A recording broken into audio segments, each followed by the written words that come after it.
Good evening students. Previous lecture में हम लोग किसकी स्टडी कर रहे थे? प्लांट किंगडम की, यानी पादप जगत की। पादप जगत में हम लोगों ने बताया था कि उसमें थैलोफाइटा का अध्ययन हम लोग कर रहे थे और थैलोफाइटा में तीन चीजें रखी गई थी। एक तो हमारा जीवाणु था, दूसरा कवक था और तीसरा शैवाल था। तो हमने कल शैवाल को वाइंड अप कर लिया था, एल्गी को वाइंड अप कर लिया था। आज का जो हमारा टॉपिक है वो जीवाणु है, वो बैक्टीरिया है। इसमें से बहुत सारे क्वेश्चंस पुट अप किए गए हैं। बैक्टीरिया। अच्छा, सबसे पहले तो हमको ये बताइए कि बैक्टीरिया सिंगुलर एक वचन है कि बहुवचन? बहुवचन है। बैक्टीरियम ये हमारा एक वचन होगा जब बात बैक्टीरियम की होगी। ठीक। बैक्टीरिया का अध्ययन किस विज्ञान में करते हैं? बैक्टीरियोलॉजी, जीवाणु विज्ञान में करते हैं। बहुत सिंपल सी बात है ये। लेकिन जीवाणुओं का अध्ययन, जीवाणुओं की खोज सर्वप्रथम किस वैज्ञानिक ने किया? उस वैज्ञानिक का नाम है एंटोनी वॉन लुवेन, एंटोनी वॉन लुवेनहॉक, जिन्होंने सर्वप्रथम जीवाणुओं की खोज की। उन वैज्ञानिक का नाम है एंटोनी वॉन लुवेनहॉक। क्लियर? इन्होंने सर्वप्रथम जीवाणुओं की खोज की, लेकिन जीवाणु शब्द को इन्होंने नहीं दे पाए। जीवाणु शब्द किसी और वैज्ञानिक ने दिया। थोड़ा थोड़ा डिफरेंस होता है। इन्होंने सर्वप्रथम जीवाणुओं की तो खोज कर दी, लेकिन जीवाणु बैक्टीरिया वर्ड नहीं दे पाए। तो बैक्टीरिया जो शब्द दिया, मीन्स बैक्टीरिया का जो शब्द दिया, वर्ड ऑफ बैक्टीरिया, बैक्टीरिया का जो शब्द दिया उनका नाम है एरेनबर्ग। एरेनबर्ग नामक वैज्ञानिक ने सर्वप्रथम जीवाणु नाम दिया, लेकिन एंटोनी वॉन लुवेनहॉक ने सर्वप्रथम जीवाणुओं की खोज की। ठीक। अच्छा, आपने किण्वन प्रक्रिया जानते होंगे। किण्वन जिसको हम फर्मेंटेशन कहते हैं। किण्वन का मतलब होता है कोई चीज का सड़ना गलना, काफी लंबे टाइम तक सड़े गले। जैसे वाइन का बनाना भी फर्मेंटेशन प्रक्रिया के थ्रू होता है, किण्वन के थ्रू होता है। तो इस बार कई बार क्वेश्चन ये पूछा गया कि सर्वप्रथम फर्मेंटेशन, किण्वन की प्रक्रिया जीवाणुओं द्वारा होता है, ये किस वैज्ञानिक ने बताया? कोई आइडिया? यानी फर्मेंटेशन प्रक्रिया जो हमारा किण्वन है, फर्मेंटेशन किण्वन की प्रक्रिया किस जीवाणुओं द्वारा होता है? फर्मेंटेशन जीवाणुओं द्वारा होता है, ये किस वैज्ञानिक ने बताया? उस वैज्ञानिक का नाम है लुईस पाश्चर। का नाम सुना होगा? लुईस पाश्चर ने बताया कि जीवाणुओं द्वारा किण्वन होता है, जीवाणुओं द्वारा फर्मेंटेशन की प्रक्रिया प्रारंभ होती है। इसको सर्वप्रथम लुईस पाश्चर ने बताया। अच्छा, अब प्रश्न ये उठता है कि जीवाणु विज्ञान के जनक कौन है?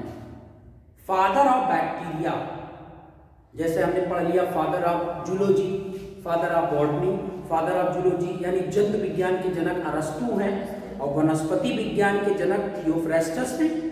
वैसे जीवाणु विज्ञान के जनक कौन है? तो जीवाणु विज्ञान के जो जनक हैं, father of bacteriology, father of bacteriology, जीवाणु विज्ञान के जनक जो है वो हैं एंटोनी वॉन लुवेनहॉक। जीवाणु विज्ञान के जनक एंटोनी वॉन लुवेनहॉक को माना जाता है। अच्छा, तो लुईस पाश्चर किस विज्ञान के जनक हैं? लुईस पाश्चर सूक्ष्म जीव विज्ञान के जनक हैं, यानी फादर ऑफ माइक्रोबायोलॉजी। सूक्ष्म जीव विज्ञान के जनक लुईस पाश्चर को कहा जाता है। ठीक। अच्छा, फिर कई बार यह प्रश्न पूछा गया है कि आधुनिक जीवाणु के पिता किसे कहा जाता है? एक तो हो गया कि जीवाणु के पिता, तो जीवाणु के पिता अगर पूछेगा तो सिर्फ आप एंटोनी वॉन लुवेनहॉक लगा देंगे। ठीक। अगर सूक्ष्म जीव विज्ञान के पिता तो लुईस पाश्चर हो गए, लेकिन आधुनिक जीवाणु विज्ञान के पिता means father of modern bacteriology, आधुनिक जीवाणु विज्ञान के पिता आधुनिक जीवाणु विज्ञान के पिता कहा जाता है रॉबर्ट कोच को। वैज्ञानिक का नाम है रॉबर्ट कोच। रॉबर्ट कोच जो है वो आधुनिक जीवाणु विज्ञान के पिता हैं। तो फादर के भी पेज पर, जनक के भी बेस पे कई बार क्वेश्चन पूछे गए हैं। तो आधुनिक के फादर अलग हैं और सामान्यतः जो जीवाणु विज्ञान के पिता हैं वो अलग है। अच्छा, कुछ और बता सकते हैं जीवाणुओं के बारे में? कुछ और भी बातें। जीवाणु का आकार कैसा होता है? जीवाणु विभिन्न प्रकार के होते हैं। जीवाणु गोल भी हो सकते हैं, जीवाणु रॉड के शेप में हो सकते हैं, जीवाणु कॉमा के शेप में हो सकते हैं। मीन्स जीवाणुओं की संरचना की अगर हम बात करें तो जीवाणु स्फेरिकल भी हो सकते हैं, जीवाणु रॉड शेप में भी हो सकते हैं, जीवाणु कॉमा के भी शेप में भी हो सकते हैं। जीवाणुओं का कई आकार होता है जिसको हम कोकाई कहते हैं, बैसिलस कहते हैं, डिफरेंट नेम है इनके जीवाणुओं के आकार के बेस पे। अच्छा, संसार का सबसे सूक्ष्मतम जीवाणु कौन है? लंबाई के आधार पर संसार का सबसे सूक्ष्मतम जीवाणु को हम कहते हैं डायलिस्टर। डायलिस्टर, ये एक जीवाणु का नाम है डायलिस्टर। ये संसार का सबसे सूक्ष्मतम जीवाणु है लंबाई के बीच में। क्लियर हो गया? डायलिस्टर को सूक्ष्मतम जीवाणु कहते हैं जो लंबाई के आधार पर सबसे सूक्ष्मतम जीवाणु होता है। इतनी चीजें क्लियर हुई? Yes sir. अच्छा, जीवाणु पाए कहां जाते हैं? जीवाणु सर्वव्यापी होते हैं, कॉस्मोपॉलिटन होते हैं, हर जगह पाए जाते हैं। जल में भी है, स्थल में भी है, वायु में भी है, इवन हाई एल्टीट्यूड पर भी है, पर्वतों में भी पाए जाते हैं जहां पे ऑक्सीजन की कंटेंट कम होती है, उन स्थानों पे भी पाए जाते हैं। क्लियर? तो आइए हम कुछ विशेषता की बात कर लेते हैं जीवाणुओं की विशेषताओं के बारे में। ये तो कुछ बेसिक चीजें थी कि कौन किसके फादर हैं, लेकिन अब हम जीवाणुओं की विशेषता के बारे में पढ़ लेते हैं, प्रॉपर्टी ऑफ बैक्टीरिया के बारे में, कि जीवाणुओं की मुख्य विशेषताएं क्या क्या होती हैं। अच्छा, कौन बताएगा कि जीवाणुओं का अध्ययन पादप जगत में ही क्यों करते हैं? क्योंकि उसमें कोशिका भित्ति पाई जाती है, जबकि कोशिका भित्ति प्लांट का लक्षण होता है, लेकिन जीवाणुओं में कोशिका भित्ति होती है। तो अगला जो हमारा टॉपिक है वो है जीवाणुओं की विशेषताएं, प्रॉपर्टीज ऑफ बैक्टीरिया। जीवाणुओं की विशेषताएं। तो पहली तो विशेषता ये हो गई कि जितने भी जीवाणु होंगे उनकी कोशिका कैसे होगी? प्रोकैरियोटिक होंगे कि यूकैरियोटिक होंगे? प्रोकैरियोटिक होंगे।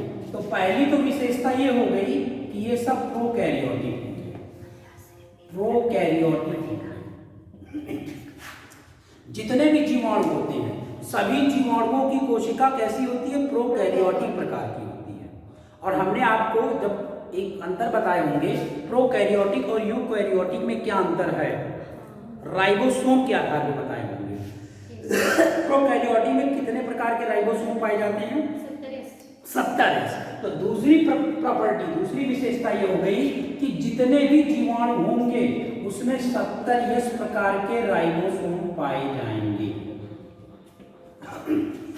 ये ओके मीन्स कि जो जीवाणुओं की जो विशेषता है, पहली विशेषता यह है कि जितने भी जीवाणु होते हैं उनकी कोशिका प्रोकैरियोटिक प्रकार की होती है। दूसरी विशेषता यह है कि सभी जीवाणुओं में 70 प्रकार के राइबोसोम पाए जाते हैं। अच्छा, कोशिका की हम बात यहाँ पे कर रहे हैं, राइबोसोम की बात आ गई, प्रोकैरियोटिक कोशिका की बात आ गई। तो कोशिका में बहुत सारे कोशिकांग होते हैं, राइबोसोम, माइटोकॉन्ड्रिया, गोल्गी कॉम्प्लेक्स। तो क्या जीवाणुओं में माइटोकॉन्ड्रिया प्रेजेंट होता है? नहीं। गोल्गी काय? नहीं। केंद्रक? नहीं, केंद्रक का अभाव होता है। तो जो विशेषताएं प्रोकैरियोटिक की है वही विशेषताएं जीवाणुओं की भी होगी। इसमें केंद्रक का अभाव होता है। कभी कोई पूछ लेता है कि माइटोकॉन्ड्रिया पाया जाता है, तो उसमें जीवाणु भी ऐड कर देगा।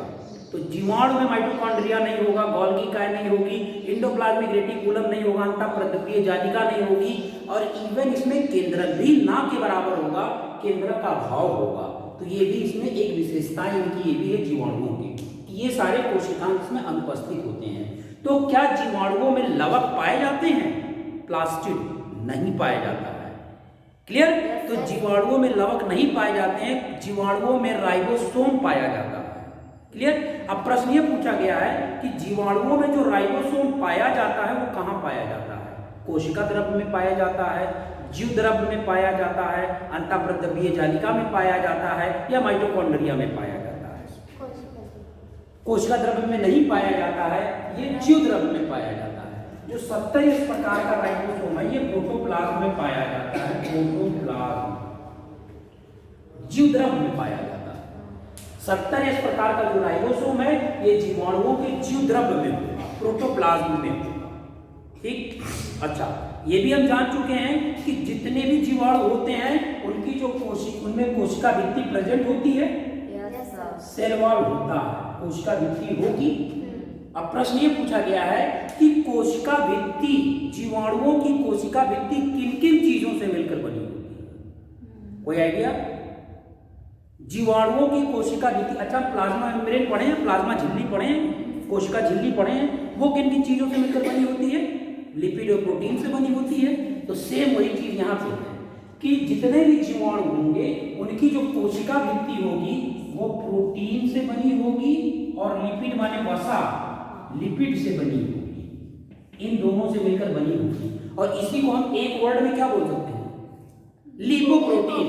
This is equal to lipoprotein, इसी को हम लिपोप्रोटीन, कभी कभी लिपोप्रोटीन ही ऑप्शन दे देता है, तो वही चीज है लिपिड और प्रोटीन। तो जीवाणुओं की जो कोशिका भित्ति होती है, सेल वॉल होती है, वो प्रोटीन और लिपिड से मिलकर बनी होती है, इसी को हम लिपोप्रोटीन कहते हैं।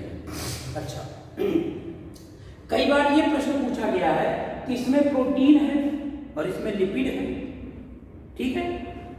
ये पूछा गया है कि जो जीवाणुओं की कोशिका भित्ति होती है उस कोशिका भित्ति में जो शर्करा के अणु पाए जाते हैं, शर्करा शुगर के जो अणु पाए जाते हैं वो कौन कौन से होते हैं? कई बार ये पूछा गया है क्योंकि इनमें शर्करा के मॉलिक्यूल्स होते हैं, इनकी कोशिका भित्ति में शर्करा के अणु होते हैं, लेकिन वो कौन कौन से अणु होते हैं? ठीक, तो देख लीजिए इनमें शुगर मॉलिक्यूल, शुगर होंगे, शर्करा होंगे, शर्करा। क्लियर? तो जीवाणुओं की जो कोशिका भित्ति होती है मुख्य रूप से दो प्रकार के शर्कराओं से मिलकर बनी हुई होती है। एक को हम कहते हैं acetyl glucosamine, acetyl glucosamine plus दूसरी जो हमारी होती है एसिटिल म्यूरैनिक एसिड, म्यूरैनिक अम्ल। तो जीवाणुओं की जो कोशिका भित्ति होती है वो दो प्रकार के शर्कराओं से मिलकर बनी हुई होती है। एक को कहते हैं एसिटिल ग्लूकोसामीन और दूसरे को कहते हैं एसिटिल म्यूरैनिक अम्ल, एसिड माने अम्ल। अच्छा, एक कॉमन सेंस का इसी पे क्वेश्चन बना सकता है कि जीवाणुओं की जो कोशिका भित्ति होती है उसमें कौन सा अम्ल पाया जाता है?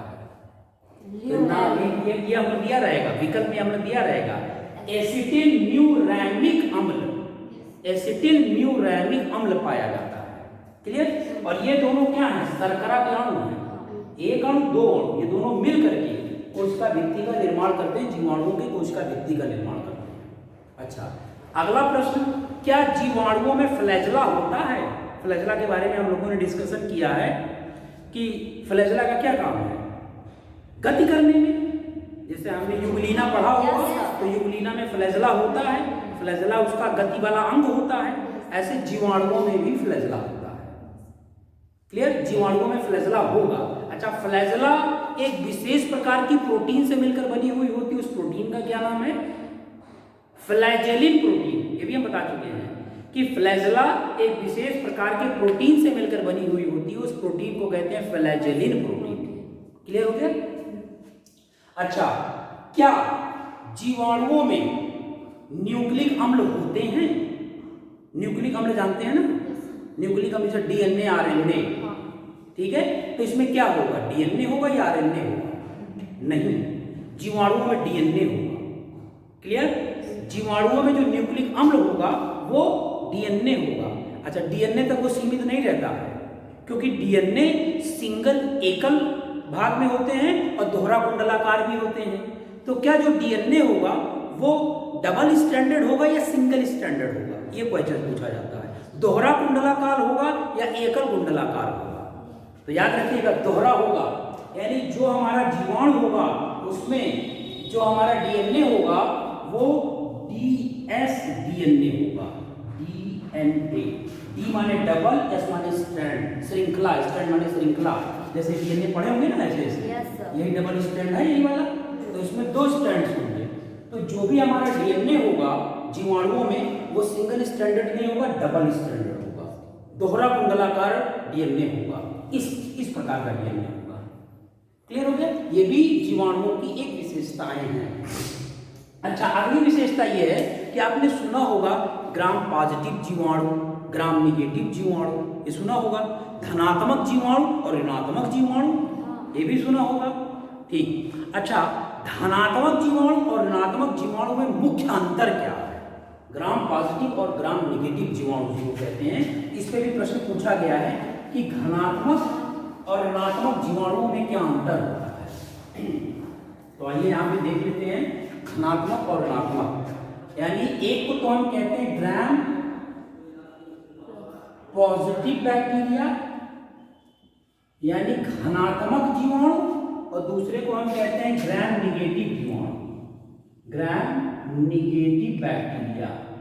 इन दोनों में एक सबसे महत्वपूर्ण अंतर है कि जो भी धनात्मक जीवाणु होंगे उसमें एक प्रकार का अम्ल प्रस्तुत होगा, उपस्थित होगा, और उस अम्ल का नाम है टिकोइक अम्ल, टिकोइक एसिड। याद रखिएगा कि इसमें टिकोइक अम्ल प्रेजेंट होंगे और इसमें टिकोइक अम्ल अनुपस्थित होंगे। ऋणात्मक वाले जीवाणुओं में टिकोइक अम्ल नहीं पाया जाएगा, लेकिन धनात्मक वाले जीवाणुओं में टिकोइक अम्ल होगा। तो प्रश्न ऐसे पूछा गया था कि टिकोइक अम्ल उपस्थित होता है धनात्मक जीवाणु, ऋणात्मक जीवाणु दोनों में, या इनमें से कोई नहीं? धनात्मक जीवाणुओं में टिकोइक अम्ल पाया जाता है। या टिकोइक अम्ल किस प्रकार के जीवाणुओं में पाया जाता है, वो ऐसे भी पूछ सकता है। धनात्मक जीवाणु दे देगा, ऋणात्मक जीवाणु दे देगा, तो टिकोइक अम्ल जो होगा वो धनात्मक जीवाणु में होगा और ऋणात्मक जीवाणु में नहीं होगा। ये इन दोनों में मुख्य अंतर है। तो ये तो हो गई अंतर की बात। अच्छा, जीवाणुओं का कुछ यूज भी है, लाभ भी है, बता दीजिए क्या लाभ है?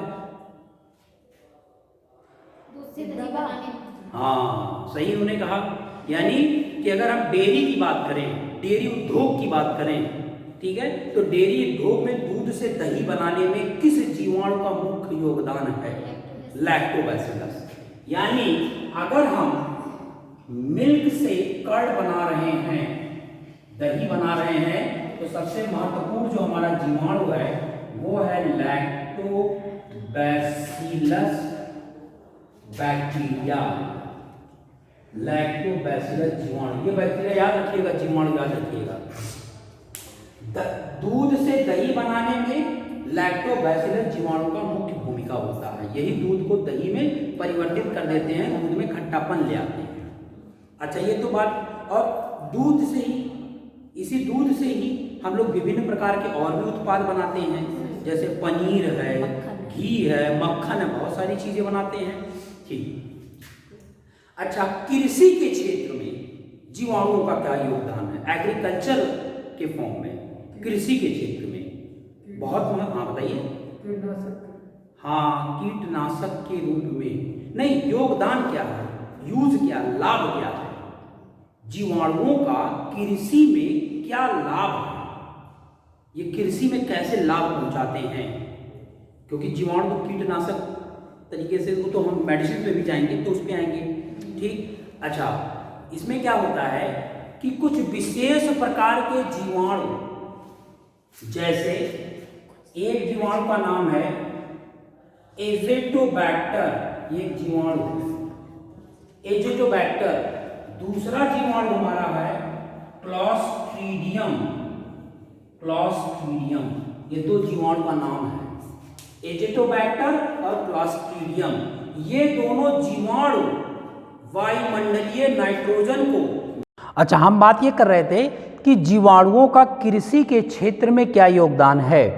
तो कृषि के क्षेत्र में जीवाणुओं का बहुत ही महत्वपूर्ण योगदान है। उसमें से 2 जीवाणु यहाँ पे हमने लिखा है, एजिटोबैक्टर और क्लास्ट्रीडियम। ये 2 जीवाणु होते हैं, ये वायुमंडलीय नाइट्रोजन को मृदा में लाते हैं, मृदा में ला करके फिक्स कर देते हैं और मृदा की उर्वरा शक्ति को बढ़ाते हैं, उसकी फर्टिलिटी पावर को बढ़ाते हैं। तो कभी कभी ये प्रश्न पूछा गया है कि मृदा की शक्ति को बढ़ाने वाले जीवाणु का क्या नाम है, तो विकल्प में दिया रहेगा, इसमें से कोई एक दिया रहेगा और बहुत सारे जीवाणु के नेम दिए रहेंगे। तो ये 2 जीवाणु बहुत महत्वपूर्ण है, एजिटोबैक्टर और क्लास्ट्रीडियम। ये वायुमंडलीय नाइट्रोजन को मृदा में लाते हैं और नाइट्रोजन पौधों के लिए बहुत महत्वपूर्ण होता है और वो उस मृदा की उर्वरा शक्ति बढ़ाते हैं। जब उर्वरा शक्ति उसकी बढ़ जाएगी तो वहाँ पे पौधे अच्छे से जर्मिनेट करेंगे। क्लियर हो गया? एजिटोबैक्टर और क्लास्ट्रीडियम। अच्छा अगला प्रश्न ये है कि जीवाणुओं में क्या लैंगिक प्रजनन होता है? सेक्सुअल रिप्रोडक्शन होता है? हाँ होता है।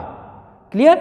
जीवाणुओं में लैंगिक प्रजनन होता है, लेकिन प्रश्न ये पूछा था कि जीवाणुओं में लैंगिक प्रजनन को सर्वप्रथम किस वैज्ञानिक ने बताया? ठीक, तो जीवाणुओं में अगली प्रॉपर्टी है कि जीवाणुओं में लैंगिक प्रजनन, सेक्सुअल रिप्रोडक्शन, जीवाणुओं में लैंगिक प्रजनन होता है, सेक्सुअल रिप्रोडक्शन होता है। अगली विशेषता यह है कि जितने भी जीवाणु होंगे उसमें लैंगिक प्रजनन होगा और जीवाणुओं में लैंगिक प्रजनन को सर्वप्रथम लैडरबर्ग वैज्ञानिक का नाम है, लैडरबर्ग एंड टाइटम, लैडरबर्ग एंड टाइटम नामक वैज्ञानिक ने बताया। जीवाणुओं में लैंगिक प्रजनन होता है और जीवाणुओं में लैंगिक प्रजनन के बारे में सर्वप्रथम लैडरबर्ग और टाइटम नामक वैज्ञानिक ने बताया। क्लियर? अच्छा, क्या जीवाणुओं से औषधि भी बनाई जाती है? हाँ, कुछ औषधि के नाम बताइए। बहुत सारे औषधि हैं। हाँ, एंटीबायोटिक बहुत सारे हैं, जैसे हाँ बहुत सारे हैं, स्ट्रेप्टोमाइसिन, टेट्रासाइक्लिन, बहुत सारे हैं। क्लियर? तो प्रश्न ये पूछा गया था कि स्ट्रेप्टोमाइसिन एक एंटीबायोटिक औषधि है, इस औषधि के बारे में सर्वप्रथम किस वैज्ञानिक ने पता लगाया? जैसे स्ट्रेप्टोमाइसिन एक एंटीबायोटिक का नाम है। इस एंटीबायोटिक को सर्वप्रथम वॉक्समैन, वैज्ञानिक का नाम है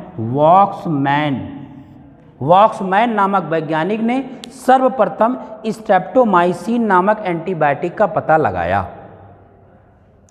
क्लियर हो गई ये चीज़ कि वॉक्समैन ने क्या किया और जीवाणुओं में लैंगिक प्रजनन को लैडरबर्ग और टाइटम ने सर्वप्रथम बताया। ठीक। अच्छा, और जीवाणुओं का कहीं योगदान है? और जीवाणुओं का कहीं और महत्वपूर्ण भूमिका है? जीवाणुओं का रिसर्च के क्षेत्र में, अनुसंधान के क्षेत्र में क्या जीवाणुओं का महत्वपूर्ण योगदान है? हाँ बताइए। है, बहुत महत्वपूर्ण योगदान है। जीवाणु, जैसे हमने कल आपको शैवाल के बारे में बताया था कि शैवाल जल को साफ करता है, वैसे जीवाणु भी जल को साफ करते हैं। ठीक है। अभी आप देखे होंगे कि बहुत अभी थे 1 या 2 ईयर्स बिफोर, आप 1-2 साल पहले चले जाइए तो गंगा रिवर बहुत ज़्यादा पॉल्यूटेड हो गई थी, बहुत ज़्यादा वहाँ पे गंदगी आ गई थी। तो वहाँ पे जीवाणुओं के माध्यम से ही वहाँ की गंदगी को साफ किया गया था। यानी ऐसे जीवाणु जो किसी दूसरे शरीर में रोग उत्पन्न ना करें, उन जीवाणुओं को ले लिया जाता है और उन जीवाणुओं को गंगा रिवर या जो भी रिवर हमारी पॉल्यूटेड है उसमें डाल दिया जाता है। वो जीवाणु क्या करते हैं कि उस पानी में जो भी केमिकल्स होते हैं उसको ऑक्सीडाइज करते हैं, ऑक्सीकृत करते हैं, उसको खा लेते हैं। तो जब उसको खा लेंगे, अपना भोजन बना लेंगे, तो वो केमिकल कुछ टाइम के बाद वहाँ से गायब हो जाएगा। और इवन अगर वो 1 महीने 2 महीने तक वो जीवाणु उसमें पड़े रहे और कंटिन्यू खाते रहे तो वो पानी अगर काला है या ब्राउन कलर का है, भूरा है, तो वो वाइट हो जाएगा, ट्रांसपेरेंट हो जाएगा। मतलब ये हुआ कि उसमें से अब केमिकल्स नहीं रह गए, सब केमिकल उसमें खत्म हो गए। तो जीवाणुओं का अनुसंधान के क्षेत्र में भी बहुत महत्वपूर्ण योगदान है। अच्छा, उस जीवाणु का नाम बताइए जो मनुष्यों के आंत में परजीवी होता है और भोजन को पचाने में सहयोग करता है। ये प्रश्न पूछा गया है। Very good answer. E coli, Escherichia coli के बारे में हम इससे पहले भी डिस्कशन कर चुके हैं। मनुष्यों के या जीवों के आंत में जो जीवाणु परजीवी होता है उस जीवाणु को हम कहते हैं एस्चेरिचिया, पूरा नाम है कोलाई, या इसी को कहीं कहीं शॉर्ट फॉर्म में आप देखेंगे तो ई कोलाई लिखा होगा, ई कोलाई, एस्चेरिचिया कोलाई। यह मनुष्यों के या अन्य जंतुओं के आंत में परजीवी होता है, लेकिन परजीवी होने के साथ साथ ये कोई नुकसान नहीं पहुंचाता है, बल्कि भोजन के पाचन में सहयोग करता है। क्लियर? अच्छा, सबसे एक प्रश्न ये भी पूछा गया है कि सबसे ज़्यादा अध्ययन किस जीवाणु पे किया गया? इसी पे किया गया, ई कोलाई पे ही किया गया है और किसी जीवाणु पे नहीं किया गया। अब तक संसार में सबसे ज़्यादा अध्ययन ई कोलाई नामक जीवाणु पे किया गया है, जो मनुष्यों की आंत में परजीवी होता है। ठीक, और कुछ विशेषताएं बताइए जीवाणुओं की। कोई और विशेषताएं आप लोगों को पता है कि जीवाणु और क्या क्या कर सकता है? अरे बहुत कुछ कर सकता है, हमारे शरीर में रोग उत्पन्न कर सकता है।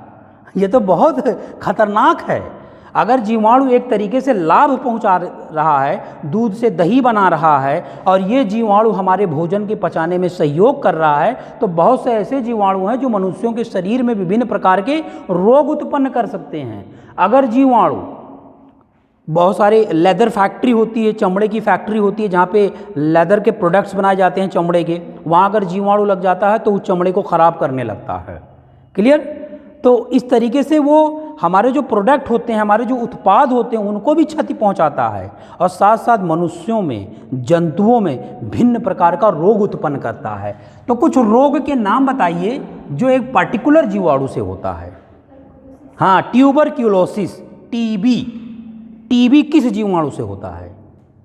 टीबी एक रोग है, ठीक है, ये टीबी है। ये वी वाला टेलीविज़न हो जाएगा ना। हाँ, तो टेलीविज़न नहीं लिखना है, अगर यहाँ पे हम वी लिख देंगे तो ये टेलीविज़न हो जाएगा, तो इसलिए हमको यहाँ पे वी लिखना है। टीबी, इसका मतलब हुआ tuber, T for tuberculosis, B for bacteria. ठीक है, तो ट्यूबरक्यूलोसिस बैक्टीरिया किस बैक्टीरिया से होता है? टीबी नामक रोग किस बैक्टीरिया से होता है? इस पर भी हम लोग डिस्कशन कर चुके हैं। तो टीबी नामक रोग जिस बैक्टीरिया से होता है उस बैक्टीरिया का नाम है माइकोबैक्टीरियम, माइकोबैक्टीरियम ट्यूबरक्यूलोसिस, ट्यूबरक्यूलोसिस। तो टीबी नामक रोग जिस जीवाणु से होता है उस जीवाणु का नाम है माइकोबैक्टीरियम ट्यूबरक्यूलोसिस। अब विकल्प में दे देगा, टीबी होता है एजिटोबैक्टर से, राइजोबियम से, क्लियर, नाइट्रोकोकस से, नाइट्रोसोमोनास से, और ये भी एक विकल्प दिया रहेगा। तो माइकोबैक्टीरियम ट्यूबरक्यूलोसिस से। अच्छा, क्या कृषि के क्षेत्र में राइजोबियम बैक्टीरिया का भी योगदान है? यस, क्यों नहीं है। राइजोबियम जो बैक्टीरिया होता है वो कहाँ पाया जाता है? मिट्टी के जड़ों में नहीं पाया। हाँ हाँ, किस पौधे के जड़ में?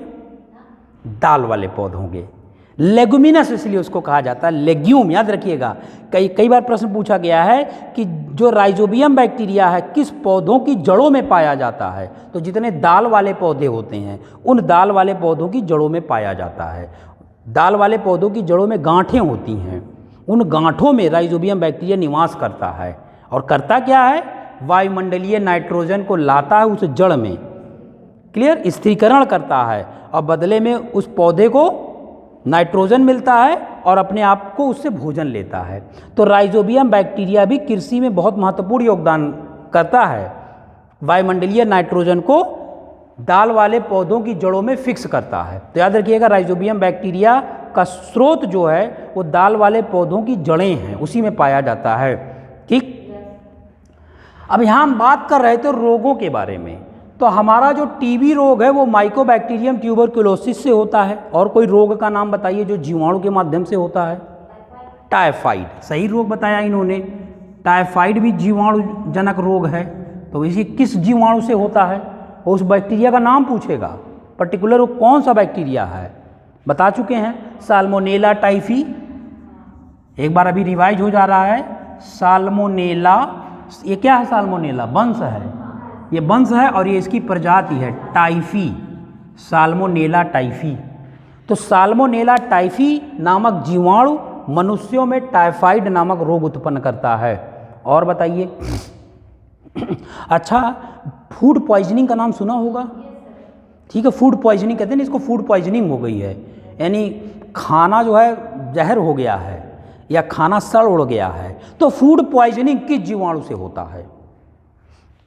फूड पॉइजनिंग, फूड में अगर पॉइजनिंग हो जाए, कहते नहीं कि बच्चा खाना खाया पॉइजनिंग, तो उसको जो है, कहते नहीं कि स्कूलों में बच्चे पढ़ते हैं तो पता लगा किसी बच्चे का प्रॉब्लम हो गया, डॉक्टर के पास ले गया, डॉक्टर बोला इसको फूड पॉइजनिंग हुआ है।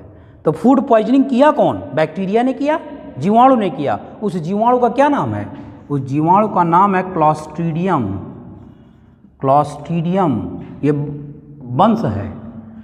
और बॉटुलिज्म, बॉटुलिज्म वो उसकी प्रजाति है। तो प्रजाति के साथ वो कभी कभी पूछ लेता है, क्लॉस्ट्रीडियम दे देगा, हमारे दिमाग में क्लॉस्ट्रीडियम है, मार साहब जो है क्लॉस्ट्रीडियम बताए थे, टिक मार दो, वहाँ प्रजाति में कुछ और दे दिया। ठीक है, एग्री दे दिया, फैग्री दे दिया, अब उसी में कन्फ्यूज। और एक्चुअल आंसर होगा बॉटुलिज्म। क्लियर?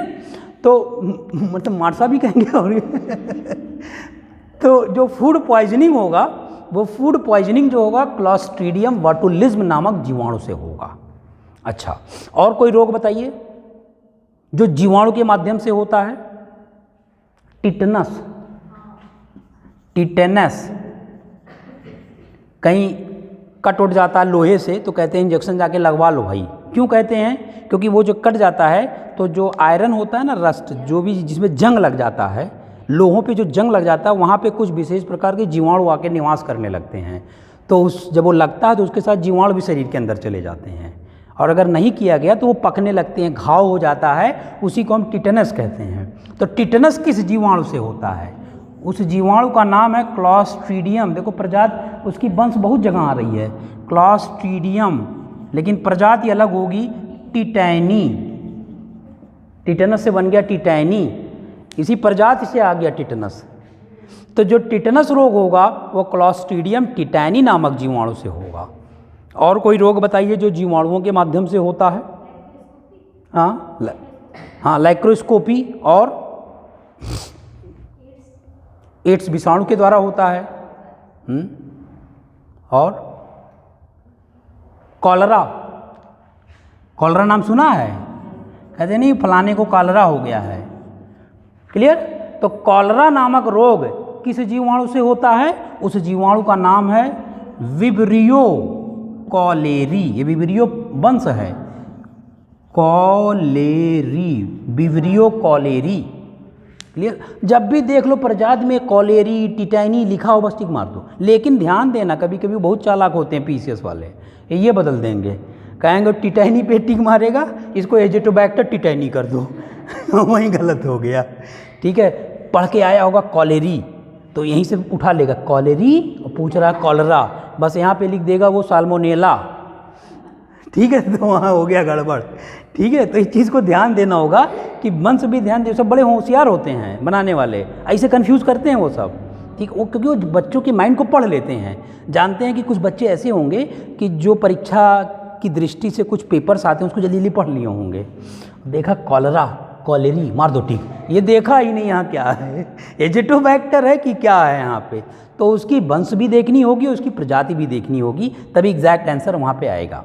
ठीक, तो ये कुछ विशेष प्रकार के रोग हैं जो जीवाणुओं के माध्यम से होते हैं। तो जीवाणु हानिकारक भी हैं, लाभदायक भी हैं, तो हानिकारक भी हैं। ठीक, अच्छा, अभी हम बात कर रहे थे कि जीवाणुओं में लैंगिक प्रजनन को सर्वप्रथम लैडरबर्ग और टैटम ने बताया, अर्थात कि जीवाणुओं में लैंगिक प्रजनन होता है। लेकिन कई बार प्रश्न ये पूछा गया है कि जीवाणुओं में लैंगिक प्रजनन जो होता है वो कितने प्रकार का होता है? नहीं, सेक्सुअल रिप्रोडक्शन बैक्टीरिया में, सेक्सुअल रिप्रोडक्शन माने लैंगिक प्रजनन, लैंगिक प्रजनन, लैंगिक प्रजनन। ठीक है, लैंगिक प्रजनन। जीवाणुओं में लैंगिक प्रजनन मुख्य रूप से 3 प्रकार का होता है। एक को तो हम कहते हैं संयुग्मन, उसको कहते हैं कॉन्जुगेशन, कॉन्जुगेशन। संयुग्मन, संयुग्मन। दूसरा होता है रूपांतरण, उसको कहते हैं ट्रांसफॉर्मेशन, ट्रांसफॉर्मेशन, रूपांतरण, रूपांतरण कहते हैं।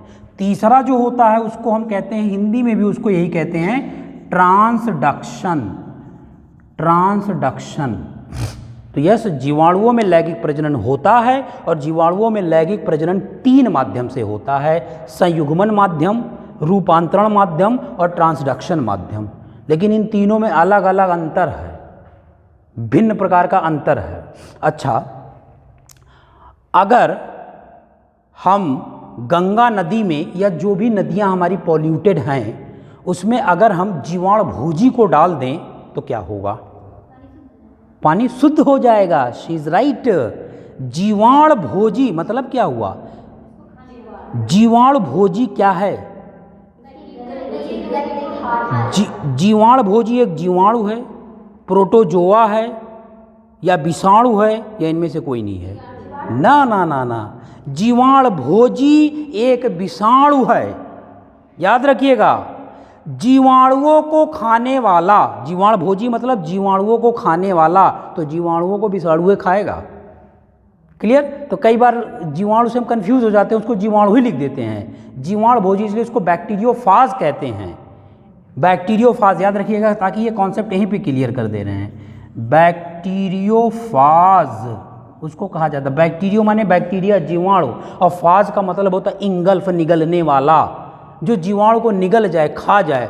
तो बैक्टीरियोफाज जीवाणु भोजी एक विषाणु है, ना कि जीवाणु है। अभी इसमें आएगा, इसलिए हमने इसको बैक्टीरियोफेज को बता दिया।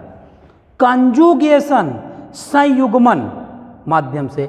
अच्छा, अभी तक हम ये पढ़ते आए कि जो भी लैंगिक प्रजनन होता है उसमें अंडाणुओं और शुक्राणुओं का आदान प्रदान होता है। तो इसमें शुक्राणु अंडाणु होंगे? नहीं होंगे ना, क्योंकि हम क्या पढ़े हैं? थैलोफाइटम पढ़ रहे हैं इसको। और थैलोफाइटा में क्या विशेषता है? स्पोर होते हैं, ना तो अंडाणु होगा ना तो शुक्राणु होगा। स्पर्म और ओवा इसमें नहीं होंगे, इसमें स्पोर्स होंगे, छोटे छोटे दाने होंगे। क्लियर? तो कैसे हो जाएगा भैया लैंगिक प्रजनन? बिना लैंगिक प्रजनन, हाँ, लैंगिक प्रजनन का मतलब ये हुआ कि जब तक शुक्राणु और अंडाणु ना मिले लैंगिक प्रजनन होगा ही नहीं। तो हम लोगों में भी लैंगिक प्रजनन होता है, अलैंगिक होता ही नहीं है। तो अब इसमें कैसे होगा? जीवाणु में लैंगिक प्रजनन, स्पोर भी नहीं है। लो, जीवाणुओं में स्पोर भी नहीं, सारे जीवाणुओं में स्पोर नहीं होते हैं, कुछ ही जीवाणु है जिसमें स्पोर पाए जाते हैं। अब देख लो कैसे होगा। एक हम बैक्टीरिया लिखेंगे पॉजिटिव, घनात्मक, और एक बैक्टीरिया लिखेंगे ऋणात्मक।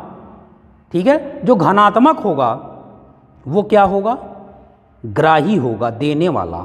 और जो ऋणात्मक होगा वो दाता होगा। जो पॉजिटिव होगा वो दाता होगा और जो निगेटिव होगा वो ग्राही होगा।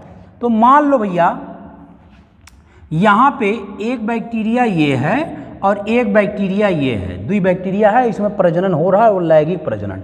ई बैक्टीरिया पॉजिटिव है और ई बैक्टीरिया हमारा निगेटिव है। तो जीवाणु में हम जानते हैं कि अनुवांशिक पदार्थ क्या होता है जीवाणुओं में? न्यूक्लिक अम्ल क्या बताए हैं? डीएनए बताए हैं, और वो डबल स्टैंडर्ड डीएनए होगा। तो चलो, इसमें भी डीएनए है और इसमें भी डीएनए है भाई, चाहे वो पॉजिटिव हो चाहे नेगेटिव, डीएनए होगा ही। तो ये इसका डीएनए है और ये इसका डीएनए है। चलिए ठीक है। अब जब इनमें लैंगिक प्रजनन होता है तो होता क्या है कि इसके अंदर से कुछ विशेष प्रकार के रासायनिक पदार्थ निकलते हैं और वो रासायनिक पदार्थ इसकी भित्ति को ऐसे फाड़ देते हैं और ये भी इसकी भित्ति को फाड़ देगा। और फाड़ने के बाद एक ट्यूब के समान, एक नलिका के समान ऐसे संरचना बन जाती है। और इसी ट्यूब के समान जो संरचना बनी है इसी को हम संयुग्मन नलिका कहते हैं। इसी नलिका को हम कॉन्जुगेटिव ट्यूब कहते हैं। ट्यूब माने नलिका, संयुग्मन नलिका। ये संयुग्मन नलिका बना लेता है और इस संयुग्मन नलिका के माध्यम से यह अपने अनुवांशिक पदार्थ को इस वाले इसमें ट्रांसफर कर देता है। यानी घनात्मक जीवाणु ऋणात्मक वाले जीवाणुओं में अपने अनुवांशिक पदार्थ को डाल देता है, ट्रांसफर कर देता है। इस प्रकार से इनमें लैंगिक प्रजनन होता है। स्पोर का आवागमन नहीं होता है बल्कि आनुवांशिक पदार्थों का आवागमन होता है। याद रखिएगा कि जीवाणुओं के लैंगिक प्रजनन में आनुवांशिक पदार्थों अर्थात डीएनए का आवागमन होता है। क्लियर। अब ये क्या करेगा कि अपना डीएनए इसके अंदर डाल देगा। तो जब इसका डीएनए इसके अंदर चला गया तो कुछ टाइम के बाद निगेटिव वाले के अंदर पॉजिटिव वाले लक्षण दिखाई देने लगेंगे, क्योंकि पॉजिटिव भाई डीएनए से ही हमारे लक्षण प्रदर्शित होते हैं। तो जब इसका लक्षण इसमें चला गया तो अब ये पॉजिटिव वाले की तरीके से लक्षण प्रदर्शित करने लगेगा। तो जीवाणुओं में जो लैंगिक प्रजनन होगा वो कंजुगेशन संयुग्मन विधि इस माध्यम से होगा। संयुग्मन नलिका बना लेते हैं ये, और जो दाता है ग्राही में अपने आनुवांशिक पदार्थ को त्याग देता है। क्लियर हो गई। अच्छा, लेकिन एक गड़बड़ हो जाता है।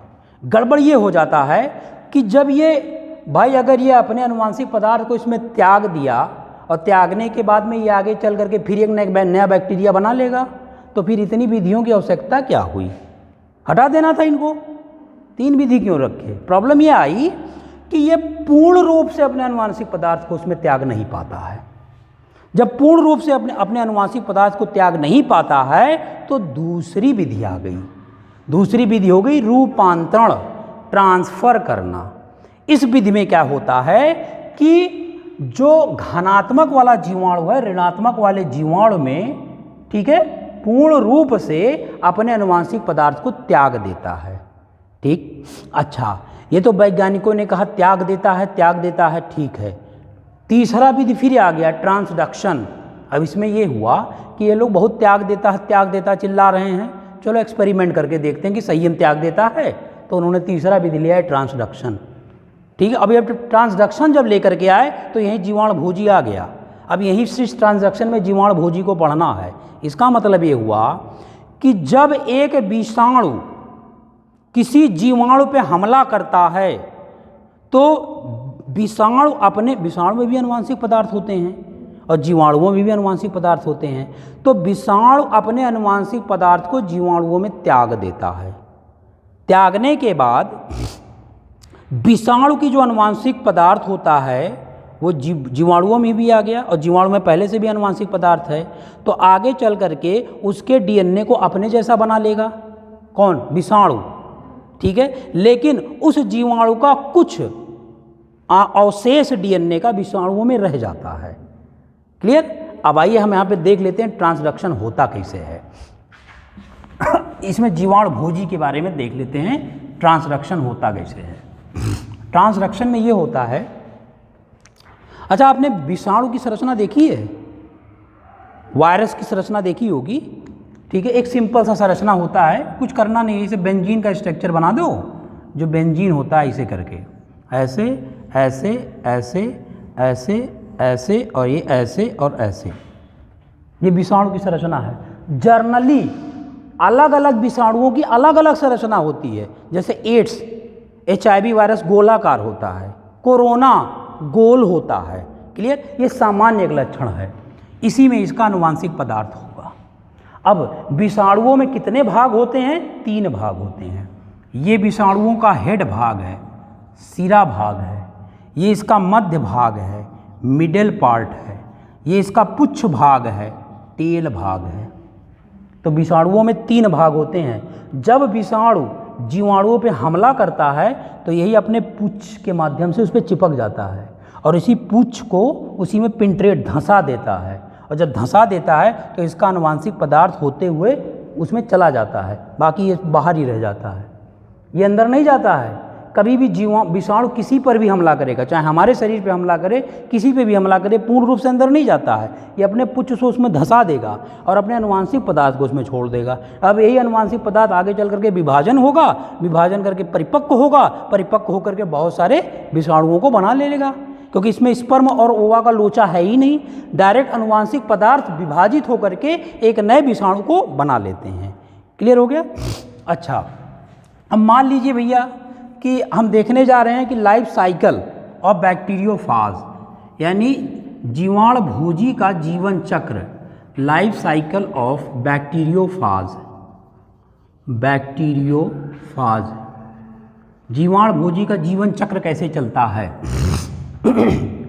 है देखो, ये मान लो जीवाणु कोशिका है, एक जीवाणु कोशिका है, ये हमारी एक बैक्टीरियल सेल है, बैक्टीरियल सेल जीवाणु कोशिका है। तो जब ये जीवाणु कोशिका है तो इसमें जीवाणुओं का डीएनए होगा, ये मान लो इसका आनुवांशिक पदार्थ है डीएनए। अब ये बेचारा हेल्दी है, चुपचाप पड़ा हुआ है, विषाणु ताक देख रहा है, ठीक है, हम ताकने जो कह रहे हैं तो ताकना समझ ही रहे होंगे, विषाणु देख रहा है। अब विषाणु देखा तो बस क्या किया कि सबसे पहले आकर के इस पर अटैक नहीं करेगा, सबसे पहले आकर के इस जो जीवाणु कोशिका है इसके आउटर सरफेस बाहरी भित्ति से चिपक जाएगा। अब ये मान लो विषाणु है, ये ऐसे स्ट्रक्चर बनाए थे, ऐसे ही ये आकर के इसे चिपक गया और ये इसका अपना आनुवांशिक पदार्थ है। अब जब चिपक गया तो अपने पुच्छ को इसमें धंसा देगा, जब धंसा देगा तो इसका जो डीएनए आनुवांशिक पदार्थ है वो इसमें चला आएगा, बाकी ये सब बाहर रह जाता है, ठीक। अब ये तो एक जीवाणु का आनुवांशिक पदार्थ हो गया और ये एक विषाणु का आनुवांशिक पदार्थ हो गया, ठीक है। आगे चल करके